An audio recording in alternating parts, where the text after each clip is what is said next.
जय माता दी मित्रों, सभी साथियों को नमस्कार। मित्रों, आज की इस वीडियो में मैं आप लोगों को बतलाने वाला हूं अपनी कुंडली स्वयं कैसे देखें।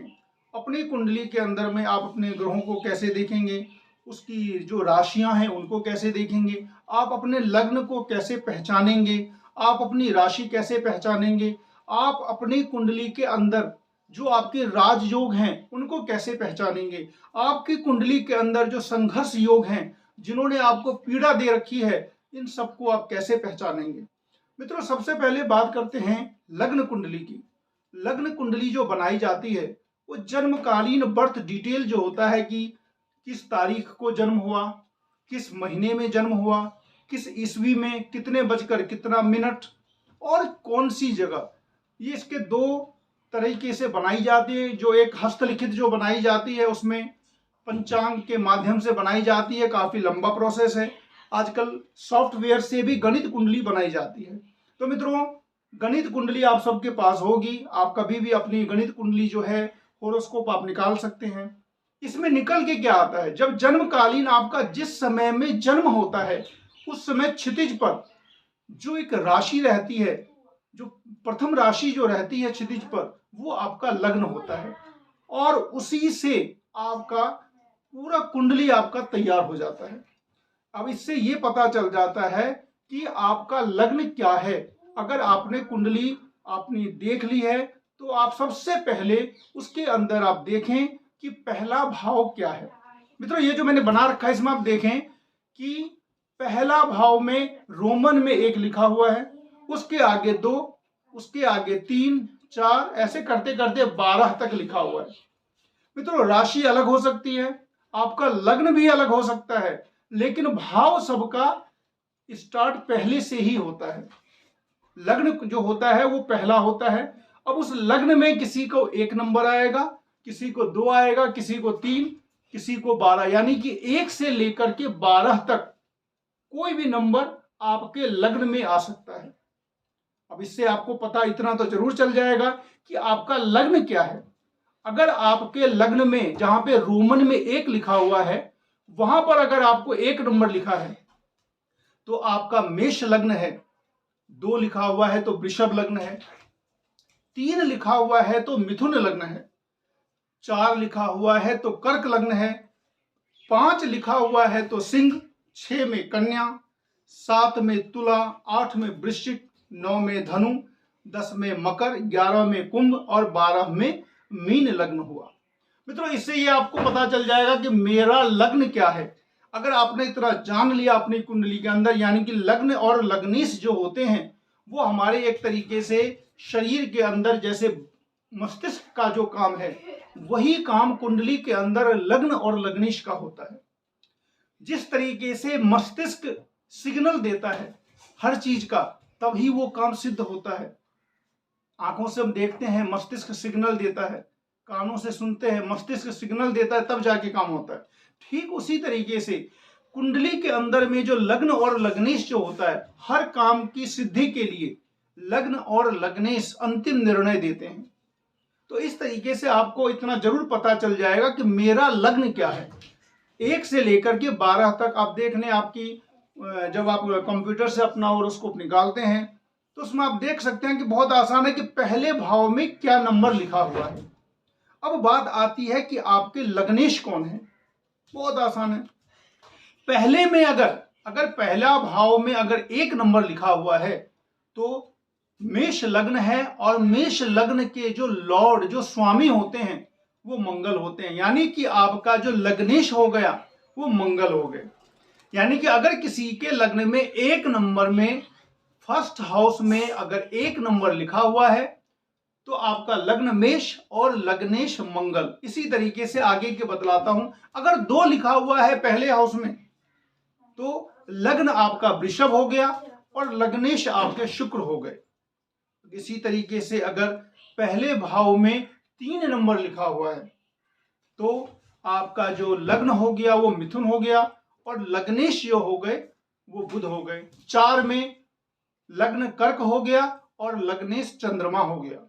5 में लग्न सिंह हो गया और लग्नेश 5 में सूर्य हो गए। 6 में लग्न आपका कन्या हो गया और लग्नेश बुध हो गए।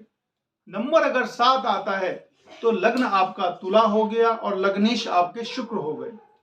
अगर नंबर 8 आता है तो वृश्चिक लग्न हुआ और लग्नेश मंगल हो गए। 9 नंबर अगर है तो धनु लग्न है और उसके स्वामी जो हैं आपके लग्नेश वो बृहस्पति हो जाते हैं। अगर 10 नंबर है तो मकर है, शनि है इसके स्वामी। अगर 11 नंबर आता है लग्न में तो ये कुंभ लग्न है और इसके स्वामी भी शनिदेव ही हैं। और अगर 12 नंबर आता है तो ये आपकी मीन लग्न है और इसके स्वामी बृहस्पति देव हैं। यानी कि इस तरीके से आपने अपने लग्न के बारे में जान लिया। लग्न को जान लेने से क्या होता है कि आप अपनी कुंडली का जो मेन जो रहस्य है वो लग्न में ही छुपा हुआ है। तो उस रहस्य को जानने के लिए आपको अपने लग्न को जानना अत्यंत जरूरी है। जिस तरीके से पीपल का जो पौधा होता है उसका जो बीज होता है अति सूक्ष्म होता है, दिखता भी नहीं है, लेकिन जब उसका पेड़ हो जाता है तो विशालकाय पेड़ होता है। उसी तरीके से लग्न भी, कुंडली का जो लग्न होता है वो सूक्ष्म है, लेकिन उसके अंदर सब कुछ छुपा हुआ है। आपका इस जन्म, अगला जन्म, सब कुछ जो कुंडली को भी कहा जाता है कि उसी तरीके से वो बिहेव करता है। इसके अंदर आपका इस जन्म से लेके अगले जन्म तक, यहां तक कि जन्म जन्मांतर तक की बातें छुपी हुई हैं। बात ये आती है कि हम उसको कितना निकाल पाते हैं। तो मित्रों, लग्न के बाद जो बात आती है कि इस तरीके से एक तो हम लग्न और लग्नेश के बारे में जानेंगे। मैं ये इसके बाद मैं और नेक्स्ट वीडियो में भी आप लोगों को पूरा जो भी इसका है 2-3 वीडियो लगेंगे, मैं सारी बातें आप लोगों को बतलाने जाऊंगा। इसके बाद होता है कि अब राशि कैसे पता करेंगे। राशि पता करने के लिए अब देखें कि आपका जो चंद्रमा है, 12 घर हैं, तो 12 घर में कौन से घर में बैठे हैं। 1 नंबर में जहां पर लिखा हुआ है, भाव नहीं देखना है आपको, ये देखना है कि चंद्रमा किस भाव में, यानी कि रोमन में देखें 1 से लेकर के 12, तो उसमें चंद्रमा अगर रोमन के 9 नंबर में लिखा हुआ है, जहां पे 9 लिखा हुआ है रोमन में, वहां अगर चंद्रमा है तो इसका मतलब ये है कि आपका चंद्रमा नवम भाव में है। अब आप ये देखेंगे ये चंद्रमा जहां पर है वहां पे संख्या कितनी लिखी हुई है। मान लिया जाए वहां पे 7 नंबर लिखा हुआ है और चंद्रमा वहां पर अवस्थित है। इसका मतलब ये हो गया कि आपकी जो राशि है वो तुला है। तो इस तरीके से लग्न और राशि बहुत आसानी से अगर हम ये जान लें तो क्या होता है ना कि ये जो वीडियोस, जो ज्योतिष के जो भी वीडियो होते हैं, अगर हमें ये सारी बातें पता चल जाती हैं तो हम बड़े आसानी से अपनी प्रिडिक्शन, अपने बारे में सोचना, अपने बारे में देखना, सब कुछ कर सकते हैं। और यहां तक कि दूसरी बातें भी हमें ज्यादा समझ में आती है। अब हम बात करते हैं कि लग्न और लग्नेश और उसके बाद चंद्रमा और चंद्रमा राशि का स्वामी, यानी कि लग्न और लग्नेश ये आपके लिए बहुत ज्यादा इंपॉर्टेंट है। सबसे ज्यादा जो महत्वपूर्ण है वो लग्न है, लग्नेश है, उसके बाद चंद्रमा महत्वपूर्ण है और चंद्रमा का स्वामी कौन है ये भी बहुत ज्यादा महत्वपूर्ण है। तो ये दोनों बातें आप अब तक जान चुके होंगे। आप अपनी कुंडली देख लें, आप अपना पता कर लें। अब ये बात आती है कि लग्न और लग्नेश और चंद्रमा का जो राशि स्वामी है, यानी कि चंद्र लग्नेश, ये दोनों हमारे जीवन पे बहुत ज्यादा प्रभाव देते हैं। अगर ये अच्छे हैं, अब ये अच्छा कैसे होगा ये भी अभी बतलाएंगे कि अगर कोई लग्न या लग्नेश अगर हमारे लिए अच्छा है, यानी कि हमारे लिए वो कब अच्छा होगा, जब वो स्वयं अच्छा होगा। कोई भी ग्रह शुभ फल तभी देते हैं जब वो स्वयं प्रफुल्लित हों, प्रसन्न हों। और जब वो खुद प्रसन्न अगर नहीं है, पीड़ित हैं, तो क्या होता है, वो हमें पीड़ा देते हैं। जब वो हमें पीड़ा देते हैं तो फिर उसके लिए ज्योतिषीय समाधान किया जाता है उस पीड़ा को कम करने के लिए, ताकि उस ग्रह को हम प्रसन्नता दे सकें। अगर उस ग्रह को फिर हम प्रसन्नता देते हैं, बहुत सारे उपाय हैं इसके लिए, स्टोन्स पहनना, पूजा पाठ करना, कुछ इधर उधर टोटके करना, इन सब चीजों से ग्रह का प्रसन्नता बढ़ता है। तो जब हम इस ग्रह को प्रसन्न करते हैं तो ग्रह फिर हमारे ऊपर प्रसन्न होते हैं और हमारे लाइफ में कुछ पॉजिटिविटी आनी शुरू हो जाती है। तो अब सबसे पहले हम ये जानें कि जो प्लैनेट्स हैं वो प्लेनेट अच्छे कब होंगे और बुरे कब होंगे। अब इसके लिए आप सबसे पहले ये जान लें कि जो मंगल है 1 नंबर, यानी कि हर किसी को अपने घर में रहना अच्छा लगता है। कोई भी हो, मनुष्य भी हो, अपने घर में वो कंफर्ट में रहता है, आरामदायक स्थिति में रहता है। उसके बाद वो अपने अगर अच्छे घर में रहता है, यानी कि उच्च के घर में रहता है, तो भी वो आरामदायक स्थिति में रहता है। अब इसके लिए एक जो बनाया गया है कि कौन सा ग्रह कौन से घर में रहेगा, तो मंगल 1 नंबर और 8 नंबर, यानी कि आपकी कुंडली में आप देख लें कि 1 नंबर और 8 नंबर में अगर मंगल है तो उसको हम स्वगृही कहते हैं, यानी कि अपने घर का, तो मंगल हो गया। सूर्य अगर 5 नंबर में है, यानी कि सिंह राशि में है, तो वो अपने घर में है। चंद्रमा अगर 4 नंबर में है, कर्क राशि में है, तो वो अपने घर में है, स्वगृही है।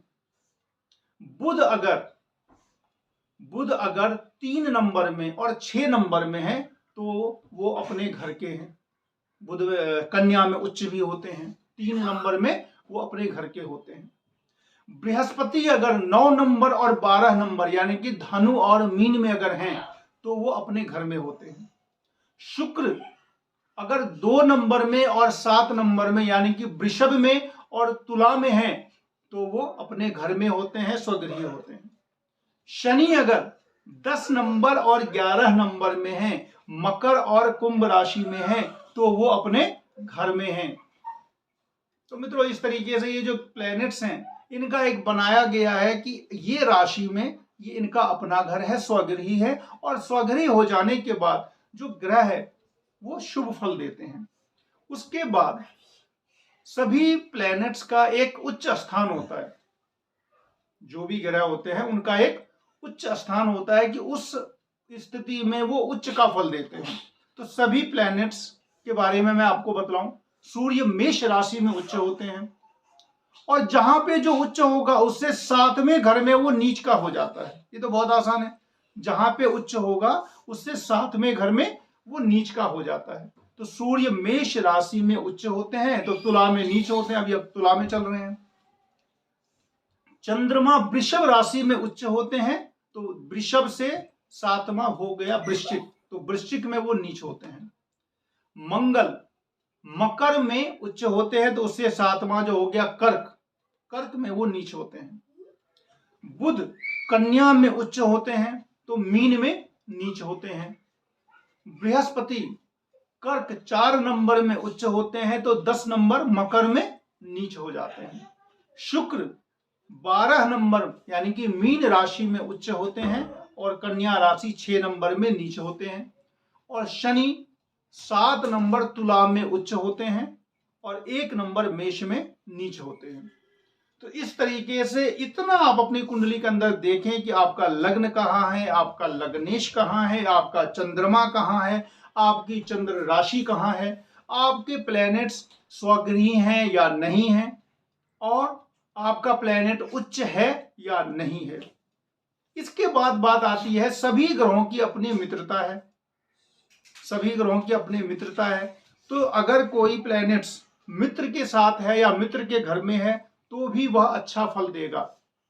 अगर कोई प्लैनेट अपने घर में रहेगा तो अच्छा फल देगा, मित्र के घर में रहेगा तो भी अच्छा फल देगा, लेकिन शत्रु के घर में रहने से वो खुद पीड़ित हो गया तो वो आपके लिए शुभ फलदाता नहीं रहा। तो इसी तरीके से हर एक प्लैनेट का आप यहाँ चार्ट देख सकते हैं कि सूर्य का चंद्र मंगल गुरु मित्र हैं, और शुक्र और शनि शत्रु हैं। चंद्रमा के सूर्य और बुध मित्र हैं, शत्रु कोई नहीं है। मंगल का सूर्य चंद्र और गुरु मित्र हैं, बुध शत्रु है। बुध का सूर्य और शुक्र मित्र है, चंद्रमा शत्रु है। बृहस्पति का सूर्य चंद्र मंगल मित्र हैं, बुध और शुक्र शत्रु हैं। शुक्र का बुध और शनि मित्र हैं, शत्रु हैं सूर्य और चंद्र। और शनि का बुध और शुक्र मित्र हैं, और सूर्य चंद्र मंगल शत्रु हैं। आप अपनी कुंडली के अंदर में आप ये देख सकते हैं कि अगर हमारा मंगल है और 3 नंबर में है, तो मंगल कहाँ बैठा हुआ है? 3 नंबर यानी कि बुध के घर में, यानी कि वो शत्रु घर में है। अगर मान लिया जाए शनि है 8 नंबर में बैठे हुए हैं, तो ये तो पहले आप समझ चुके हैं कि कितने नंबर का कौन सा प्लेनेट का कौन सा लॉर्ड होता है। तो शनि अगर 8 नंबर में बैठे हैं, मंगल के घर में बैठे हैं, समझ लीजिए बहुत ज्यादा कष्ट देते हैं अपनी दशा में, 7.5 में, अढ़ैया में, या फिर अपनी दशांतर दशा जब आ जाती है तब, क्योंकि शनि खुद ही अपने घोर शत्रु मंगल के घर में बैठ गए हैं, तो वो खुद ही पीड़ा अनुभव कर रहे हैं। तो जब वो खुद पीड़ा अनुभव करते हैं तो जिसकी वो कुंडली रहती है उसको भी पीड़ा देते हैं। तो इस तरीके से आज के इस वीडियो में मैंने आप लोगों को लग्न, लग्नेश, चंद्र राशि, चंद्र लग्नेश, आपस की मित्रता, किस घर में कौन सा प्लेनेट का अपना घर है और किस घर में प्लेनेट उच्च का होता है, किस घर में प्लेनेट नीच का होता है, और आपस की जो मित्रता होती है वो कैसे होती है। तो मित्रों आज के इस एपिसोड में इतना ही। नेक्स्ट एपिसोड में मैं आप लोगों को और भी जो राजयोग कैसे निकाला जाता है, कुंडली को देखते के साथ ही कैसे सारी प्रिडिक्शन समझ में आ जाती है, देखते के साथ बहुत सारी चीजें निकल के कैसे आ जाती हैं, ये सारी बातें मैं बतलाऊंगा आपको। और आप लोगों से आप लोग देखते रहें, शेयर सब्सक्राइब निश्चित रूप से करें, और आप अपने सुझाव भी भेज सकते हैं। और शनिवार को मैं लाइव भी आऊँगा 7 से 8, उसमें भी अगर आपको आपकी कोई क्वेरी हो तो आप उस समय में कमेंट में डाल सकते हैं, अपना बर्थ डिटेल डाल सकते हैं, और बर्थ डिटेल से आपको मैं बतलाऊंगा भी। और मिलते हैं फिर नेक्स्ट वीडियो।